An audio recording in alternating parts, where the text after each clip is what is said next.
你是将军，我并不认识你。我也不认识你。那你为什么要陷害于我？我认识你脖子上的这个脑袋，迟早有一天，我会亲手摘下它，以示天下。我们犯下什么滔天罪过，需要斩首示天下？难道这个你自己不清楚吗？这是皇上的旨意。皇上要杀你们，那都是你们咎由自取。和尚，走吧。不行，我还没有问清楚。你的问题太多，更何况你有资格问吗？我让你走你就走，如果你还想见你的师兄弟们，我一定会搞清这些。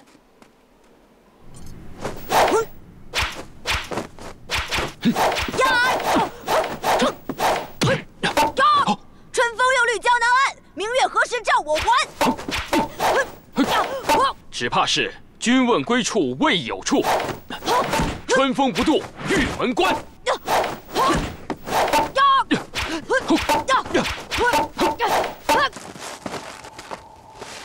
进去吧，你想见的人就在里面。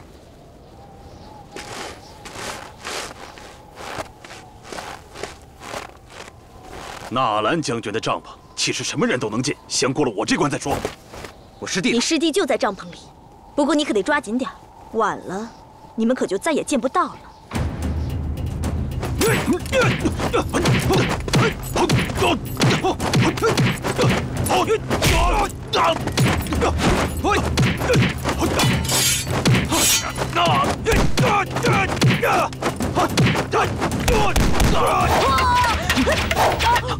小和尚，让我来考考你：今夕时显人精甚，终岁不闻轻妇人。下一句。却是平流无实处，时时闻说有沉沦。今日乌云密布，犹如黑云压城城欲摧。正是山雨欲来风满楼。苟能至亲陵，岂在多杀伤？凭君莫话封侯事，一将功成万骨枯。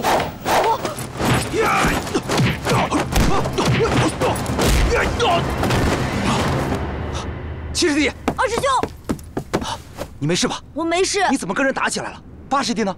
我把我们的经历告诉纳兰将军，将军已经吩咐军医为八师弟疗伤。你就是二师兄，功夫不错。刚才跟你交手的是我左卫大营第一高手，也是我麾下副将胡彪。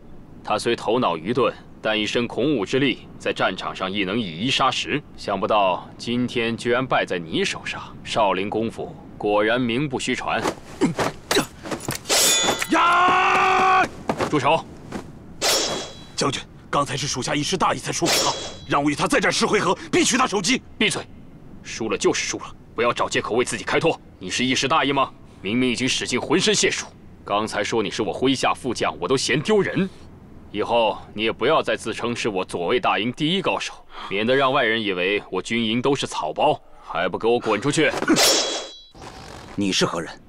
二师兄，他是左营的纳兰将军，他没有要伤害我。刚才我与将军是在比武对诗。是你带兵偷袭了我们。本将军得到的圣旨，就是将和尚与西鲁天会一个不留，全部杀光。果然是你干的，没想到你这么卑鄙，偷袭我们。这里是本将军的地界，我想要杀你们，用不着偷偷摸摸。万寿山将军和冰玉公主的失踪，是不是你所为？难道不是你们把万寿山和冰玉藏起来了吗？如果你们肯说出他们的下落，也就证明你们没有与西鲁天会勾结。我或许可以替你们向皇上求情，留你们一条性命。皇上派我们西行招安，目的就是为了解决边疆多年战火。我们历经艰险，一路过关，皇上没有理由在这个时候下旨，赶尽杀绝。皇上让你们招安西鲁天会，可是你们已经被西鲁天会策反，进京和谈只是幌子，密谋叛乱才是你们真正的目的。我们远离红尘俗世，一切皆不过是众生事想。我们之所以出使西行，就是为了愿以巫身度世间一切苦厄，又怎么可能参与叛乱？你们不承认参与叛乱？小僧等人的任务就是护送西鲁天会的人安全进京，完成圣命和师父的嘱托。你刚才说劫杀我们是皇上下的密令，请问圣旨在哪儿？你的意思是皇上不会下格杀令？我只是不相信皇上身为一国之君，会突然的改变心意。我怀疑有人假传圣旨，我们肩负着皇上的使命。将军，什么事？是不是京城里来消息，我们可以动手了？和尚们怎么样？纳兰性德根本不想杀和尚们，还把和尚们都叫进帐篷里，以礼相待，比武斗诗，还口口声声说什么不会对和尚们手下留情，他摆明在浪费时间嘛！吟诗对唱，有点意思。狂妄自大，自以为是。就算是当今圣上下旨杀和尚，他都敢推三阻四。他有没有从和尚口中得到万寿山的下落？那帮和尚，整天就知道装疯卖傻，不动用重刑，根本问不出什么。我们不能再等了。既然和尚们说不出万寿山的下落，那留着他们也没有用。纳兰性德与叛党同流合污，抗旨不遵，那我们就可以把他杀了。太子与索大人信中催促，必须尽快杀掉和尚。纳兰性德处处阻挠，我看只有两种可能：一是他内心怜悯，不忍心杀了和尚；二是他已经对我们产生了怀疑，无论哪一点，我们都得杀了他。那我们该怎么做？师出不能无名，省得落下别人话柄。你说有人敢假传圣旨，这可是抄家灭族的死罪。什么人敢这么大胆？将军是否有皇上下的旨意？一看圣旨便知。难道将军你也没有见过圣旨？你们与其有闲心怀疑圣旨是真是假，倒不如想办法证明自己的清白。如果你们没有被策反，那你们就说出西鲁天会投降的真正目的。停止战火，顺应民意，让百姓们过上安稳太平的日子。就凭你们几个和尚，就能说服万寿山归降大清？我们将士浴血战场，杀敌无数，都不能让他们退却。你们只凭几张嘴就解决了，皇上怎么不早点派你们去？还要我们这些守城将士干什么？以暴制暴，只会换来更多的杀戮。我们一路西行，九死一生，好不容易劝服西鲁天会前去和谈，如今不仅冰玉公主和万寿山将军下落不明，我们还被冠以叛乱反国之罪，这让我怎么对师父交代？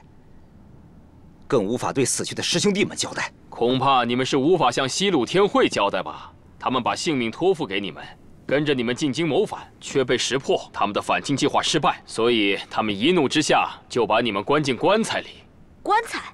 我们什么时候躺进棺材？在你们被送进军营的时候，3口棺材，3个和尚。二师兄，为什么有人要把我们装进棺材里？在他眼里，我们已经跟死人没什么区别。他是什么人？一个穿着白色衣服的少女。将军没有见到这名女子。她把你们扔下就消失不见，而守卫的士兵甚至毫无察觉。能在军营来去自如，她要么是武林高手，要么就是对军营十分熟悉。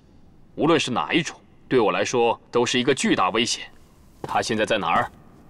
我们对她也不甚了解。难道她不是西鲁天会的人吗？将军认为，但不知将军该如何对付纳兰性德？杀了纳兰性德还不简单，只是不能轻饶了他。将军为什么那么恨纳兰性德？我父亲当年战场杀敌无数，立下了汗马功劳，最后落得个什么下场？大将军之前是因为参与楚魏之争，被皇上革职降罪，关进大牢，后来死的也是蹊跷，无人不议论纷纷。到底是怎么回事？我爹根本就没有参与夺嫡，在索额图与纳兰明珠太子党争之事上，就因为我爹不依附纳兰明珠，被他认为是索额图的奸细，设计陷害我爹，并蒙蔽皇上，把我爹打入大牢。就此，他还没有罢休，他买通狱卒，对我爹百般虐打，甚至把饿了3天3夜的老鼠放进大牢，我爹得鼠疫而终，临死的时候都没有一块完整的皮肤。等我回去找纳兰明珠的时候，他抑郁而终，真是老天爷便宜了他。他唯一的儿子纳兰性德，我要他父债子还，让他受的罪比我爹多100倍、1000倍，甚至10000倍。我要慢慢折磨他而死。格伦将军是皇上派来的钦差，他要杀你们，你们还是认命吧。这件事情一定没那么简单。只要我们找到万寿山将军和冰玉公主，带他们回到京城面见了圣上，一切自然就明了了。可惜你们没有这个机会了。和尚虽然愚钝，但也能看出将军，你并非穷凶极恶、不分是非之人。这个时候，将军何不选择一条正确的路？正确的路？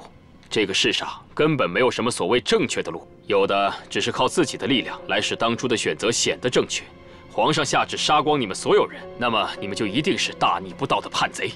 你不是还没亲眼看到圣旨吗？好吧，看在我心中礼佛的份上，我可以让你们死得瞑目。如果格伦身上真的有皇上圣旨，你们也就没什么话说了吧？将军，不好了！紫嫣，什么事这么着急？格伦将军正在过来的路上。他来干什么？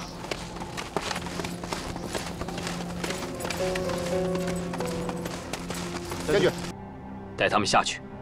两位请。阿弥陀佛。将军，将军，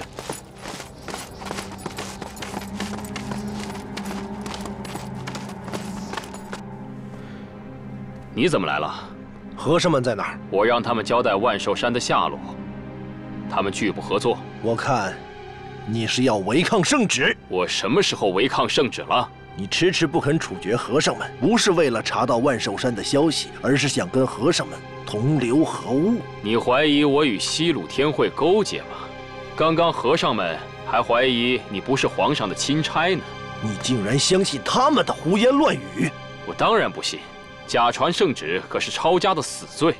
格伦，你肯定没这雄心豹子胆吧？违抗圣旨才是死罪！你连审都不审，就地正法，你这么心急，是怕他们说出真相吗？我倒是有个真相，你想听吗？那就要看你敢不敢说了。我有什么不敢？真相就是，你已经被策反了。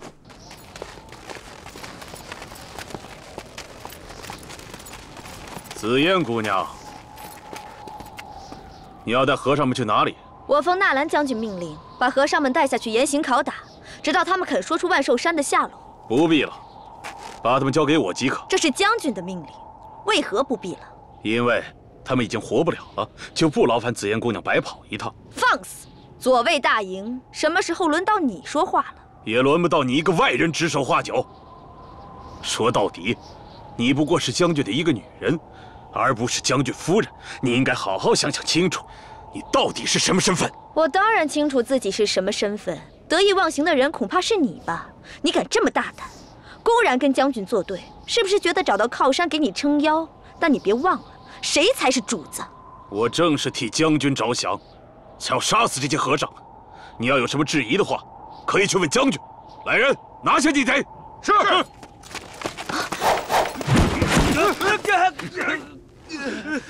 笑话！我堂堂一个将军，为什么要跟和尚们同流合污？因为你有冤，你恨皇上。你爹当朝宰相纳兰明珠，在太子之争一事上首当其冲，成为皇上整顿朋党的第一刀，罢免职位，抑郁而终。你从御前一品带刀侍卫，被发配到这里戍守边疆。你们纳兰家族从此门庭败落，风光不再。你敢说你不恨皇上吗？其实你想造反，我一点也不觉得很奇怪。皇上知道你不会遵旨行事，所以派我前来监察此事。没想到你们纳兰家族的血液里流淌的都是逆臣贼子的血。格伦，你也不愧是你父亲的好儿子。你想杀我吗？你再多说一句，我恐怕我会忍不住。我是皇上特派的钦差，你连我都想杀，还敢说不想造反？你一直说你有皇上圣旨，究竟皇上的圣旨在哪里？皇上特地嘱咐，此事不能让太多人知道，以免有损皇上的圣名，故而只有口谕。可是口说无凭，你在怀疑我？这么大的事情，和尚们奉旨西行，我要是误杀了和尚，他日皇上怪罪下来，全部的责任都在我一个人头上，我可担当不起。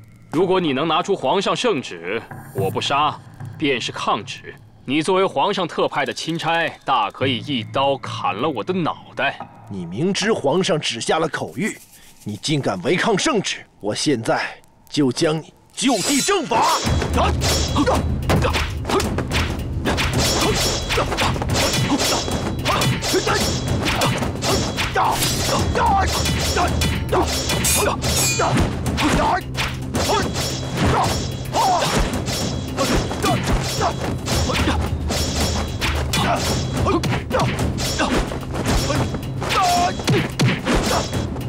大胆逆贼！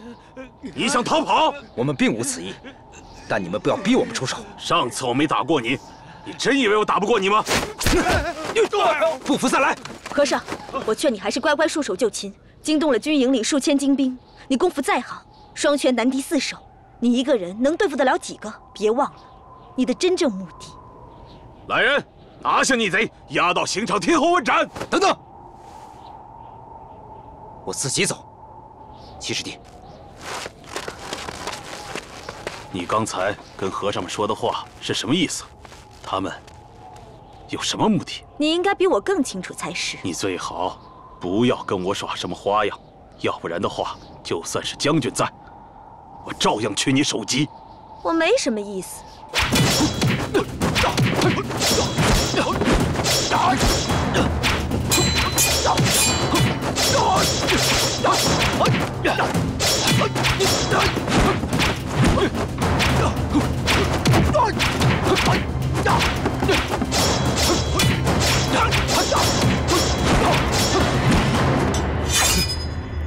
纳兰，你不仅才华横溢，功夫也非同一般。格伦，你刀法如神，也称得上一代豪杰。如果你留在皇宫，也会是一个治国良才。如果你独守边关，也一定会威名四方。那我们是英雄相惜了。希望我们不是仇人。仇人不是你说了算，是历史发生的事实所决定的。你和我有仇？我怎么敢和你有仇？那你为什么想杀我？我们俩都是大清的将军，理应遵从大清皇上的旨意。你不遵旨行事，不是我要杀你，是皇上要杀你。我再说一句，皇上的圣旨在哪里？你一到这里就告诉我你代表皇上，你能代表吗？哼，皇上的令牌，足以证明吧？当然。我命令你，交出和尚，立即正法。你还有什么犹豫的吗？快点！快走！二师兄，现在我们该怎么办？此地不宜久留，我们找到万寿山，尽快离开军营。和尚们怎么样了？打伤了几个士兵，已经逃跑了。不要让他们逃出去。和尚们找不到万寿山，也不会逃跑。格伦是皇上特派的钦差，虽然他身上有很多疑点，但是现在没有证据，我们不能轻举妄动。来，大家多喝点儿。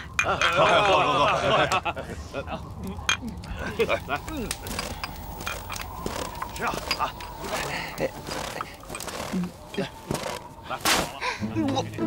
想喝吗？想喝。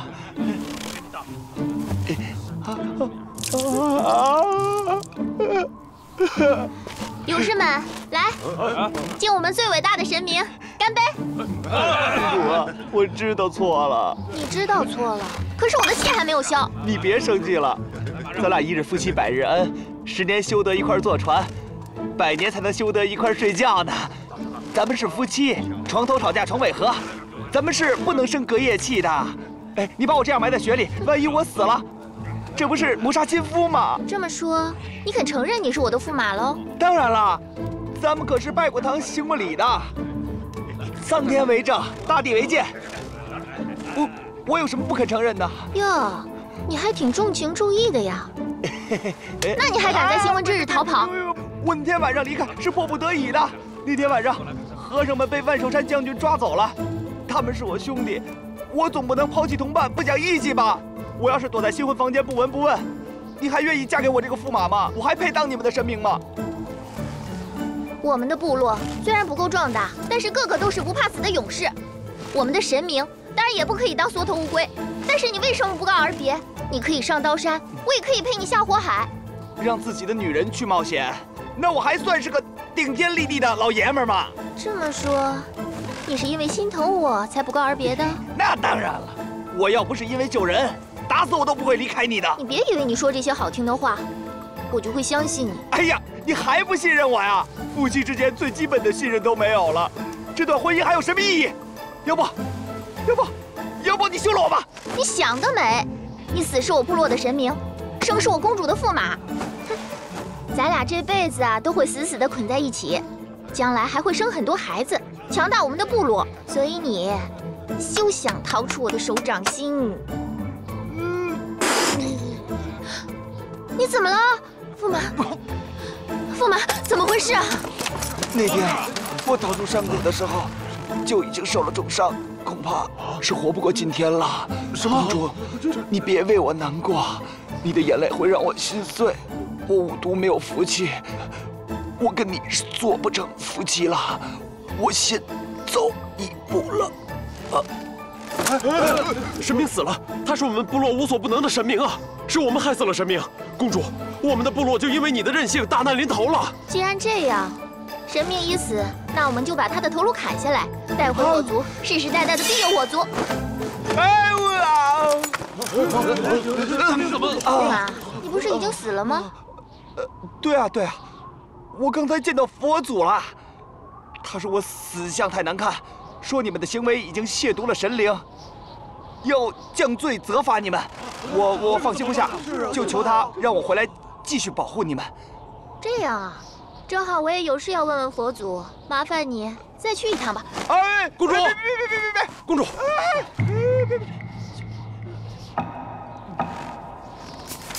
你们两个赶紧带着驸马离开，其他的人跟我走。是。公主，干什么去啊？哎，公主，你干什么去？哎，公主，发生什么事情了？啊？不砍我头了？哑巴和尚，你没事吧？你死了吗？不知好歹，死了活该。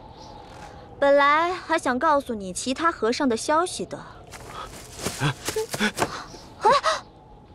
男女授受不亲，难道说呀，你打算娶我吗？嘿，你躲什么呀？我又不会吃了你。刚才的牵手啊，就当是我们的定情之约了，你可不许反悔啊！我早看出来，你喜欢我，虽然你一直否认，但还是掩盖不了你内心的真实想法。喂，和尚，干嘛不看着我？你要是敢跟我对视10下，我就相信你不喜欢我。我保证，我以后再也不烦你，行吧？没反应就表示你同意了。那现在开始啦！1、2、3。你连看着我的眼睛都不敢，你还说不喜欢我？都说女人口是心非，原来你们和尚也是这样的，喜欢就喜欢嘛，干嘛不敢承认？总有一天，我会让你亲口承认你喜欢我。和尚，你师兄弟还活着，我是偷偷过来看你的，不能待太久，免得他们怀疑。我走了，不要太想我。这个女人究竟是什么人？一会儿像好人，一会儿像魔鬼。她这样折磨，究竟是为了什么？不管怎么说，她肯定别有目的。找到和尚们了吗？怎么不说话了？哑巴了！老大，我们已经找到和尚们的下落了。他们在哪儿？他们在……要是再让他们跑了，我活剥了你们的皮！那个地方他们跑不了，可是我们也进不去啊。什么地方还有我们去不了的？神挡杀神，佛挡杀佛，谁敢挡我们的去路？是在清兵的左卫大营里。你为什么没有拦住他们？是那个白衣女子，她用3口棺材，神不知鬼不觉的就把和尚们送进了军营里。上次交手，她说要杀了和尚，怎么看着又像是在帮和尚？既然要杀他们，为什么又把和尚们送到军营里？她是不是想借朝廷的手杀和尚？这个人什么来头？一定定要调查清楚。那我们现在怎么办？不闯进去试一试，难道等死吗？别忘了，我们从西鲁天会出来的时候立过生死状，一定要找到万寿山和冰玉公主。如果找不到他们，死路一条。可是闯进军营里抓人实在太危险了，我们进得去未必也逃得出来啊！更何况我们还得带出来几个和尚。这几个和尚，老大老实木讷，老六又是个哑巴，老七是个毛头孩子，老八嘛等同一个废物。我们只要找到铁臂和尚二师兄，他才是他们中间拿主意的人。等会儿我们见机行事。是。来喝。来满上，来。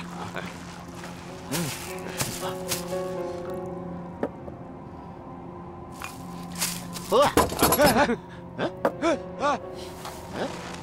他在干什么？不知道啊。哑巴和尚，你想说什么呀？我忘了，哑巴不会说话。来，别管他。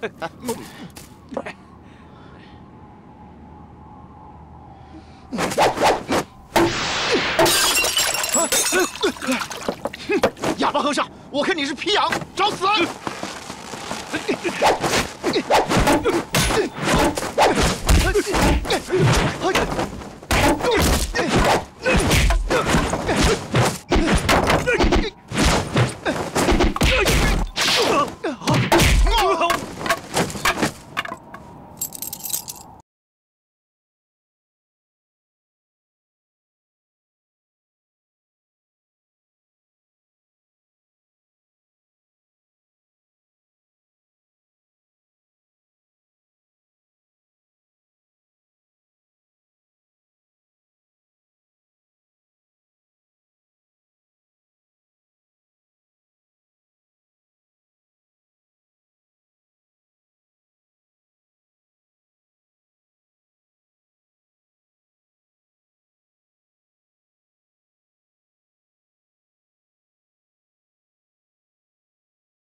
小和尚，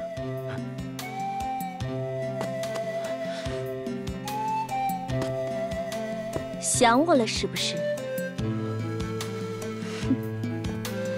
我如此美貌，你不可能不喜欢；你如此俊俏，我不可能不动心。喜欢我，说出来，我喜欢听。女人不是老虎，是一团水。你喜欢她，她给你爱护，把你洗得干干净净；你不喜欢她，她就是洪水猛兽，把你淹死。你说是不是，小和尚？哎，别走啊，小和尚！哎呀！哎呀！你们放开我！打死老子，老子也不跑了！到底发生什么事了？有人闯入我们的领地，杀了我们不少同伴。难道是将军的人又追过来了？还是说杀死和尚的那帮人追我们？不知对方什么来历，但功夫十分了得。那公主呢？怎么不跟咱们一起走啊？公主要去为兄弟们报仇。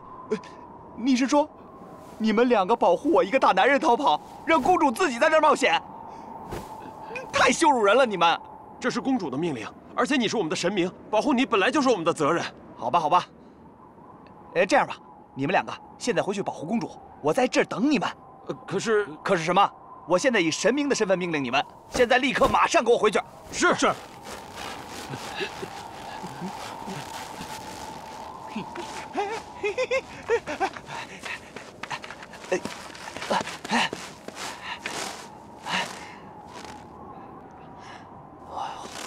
我就这么跑了，是不是太不仗义了？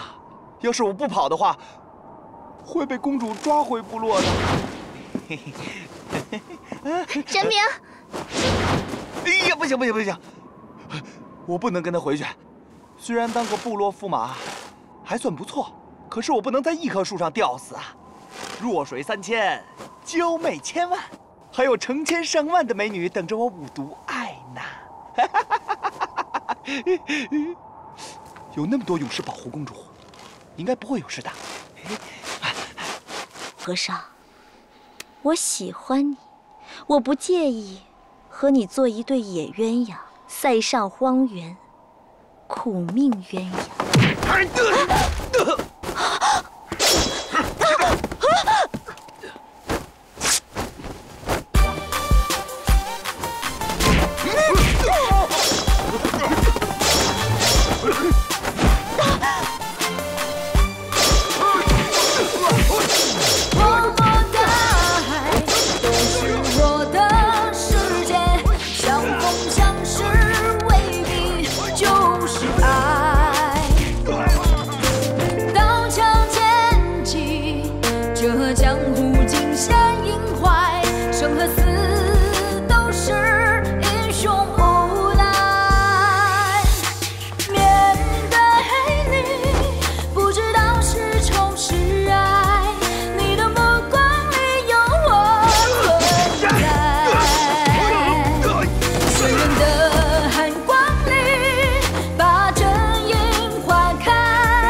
和尚，你快跑，千万别让将军知道你在这里，要不然他会多心的。快藏起来！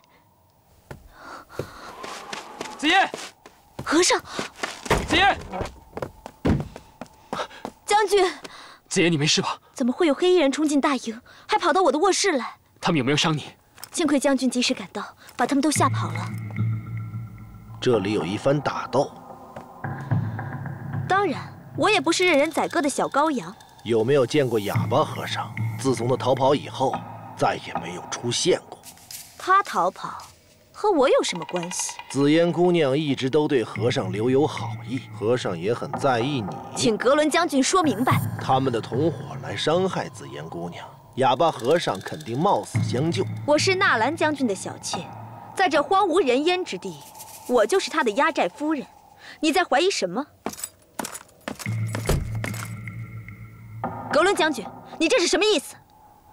怀疑我窝藏和尚？没这个意思，我只是排查清楚，万一留有余党，伤害了夫人，那岂不就是我的事情了？紫烟姑娘今天身体不舒服，请你离开。不检查清楚，万一哑巴和尚逃跑怎么办？没有一个和尚能逃出我的左卫大营。纳兰性德，奉劝你一句，红颜祸水，小心这个女人要了你的脑袋。请便。哼，紫妍，我只想问你一句话：刚才救你的，是不是哑巴和尚？不是，将军，你不要听格伦的。将军，我……哎，你不必说了，我相信你。将军。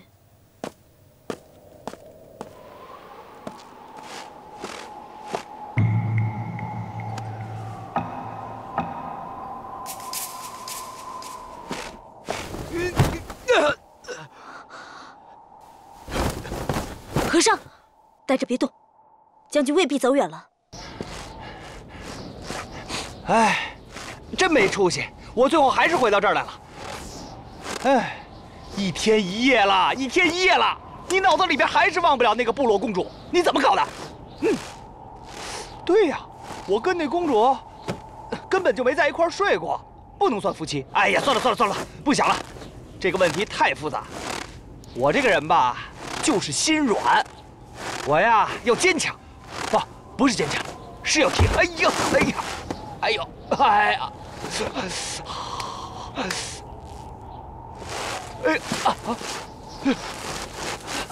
怎么搞的啊？哎，醒醒！醒醒啊！神明啊！兄弟，神明，快走！公主被抓走了。 被什么人抓走的？他根本不是人，是一个疯子，一个杀人狂，一个疯子。也就是说，敌人只有一个人。你们这么多人都打不过他。他就像一只野兽一样，力大无穷，凶狠残暴，而且无论我们怎么攻击他，他都不躲不避，仿佛感觉不到疼痛，根本抵挡不住啊！这么厉害啊！啊，坏了，那公主，她往哪个方向跑了？这是，不对，他们这么多人都打不过他，我自己去不是白白送死吗？哎呀，要不还是逃命吧，公主不会怪我的。本来就不是一路人，何苦死到一块儿呢？哎呀，还是逃跑要紧啊！哎呀，五毒。 你不是这种人啊！你怎么能当缩头乌龟呢？就你这样，你怎么能俘获美人芳心啊？你怎么在美女面前吹牛啊？对了，公主那么漂亮，野人他有没有结婚呢？他不会把公主怎么样了吧？不行，公主再怎么说，也是跟我拜堂成过亲的。 那也是我的女人啊！公主，我不会不管你的，我来了。将军，和尚人头已经献上，拿去草原上喂鹰。草原上有消息传回来了吗？怎么不说话？等纳兰性德的人头落地，立即出兵，翻遍整个草原，也要把他们给我找回来。将军，确定要杀纳兰性德？和尚已死，留他有何用？ 纳兰的纳兰，一定想不到他会死在自己的军营里，死在自己最信任的人手里。虽然我欣赏你的才华，谁让你跟我有不共戴天之仇？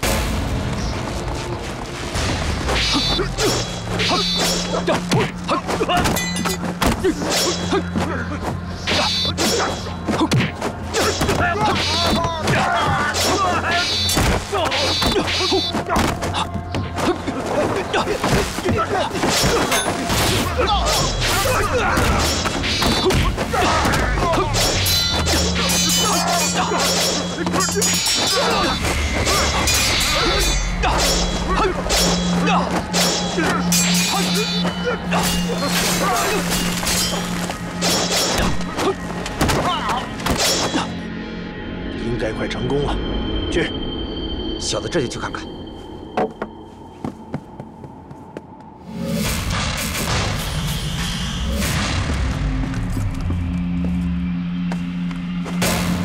糟了，来人！二师兄，你回来了，有没有打听到万寿山将军和冰玉公主的消息？快去救人！好。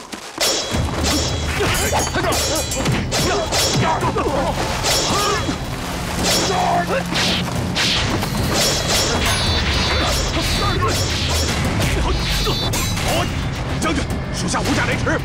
呀！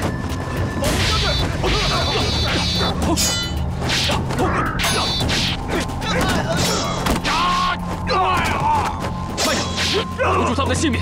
我要知道幕后主使是谁。将军，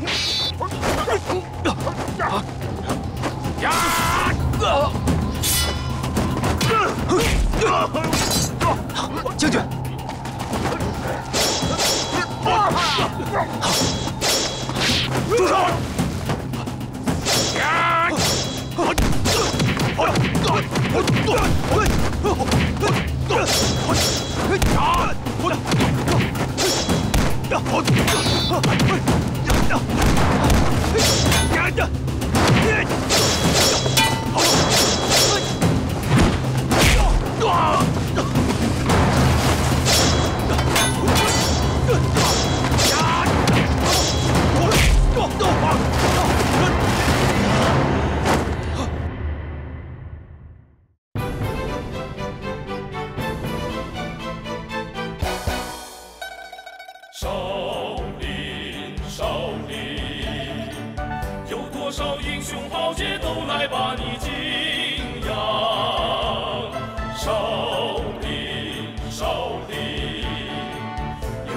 神奇故事到处把你传扬，精湛的武艺，举世无双，少林寺威震四方，悠久的历史源远流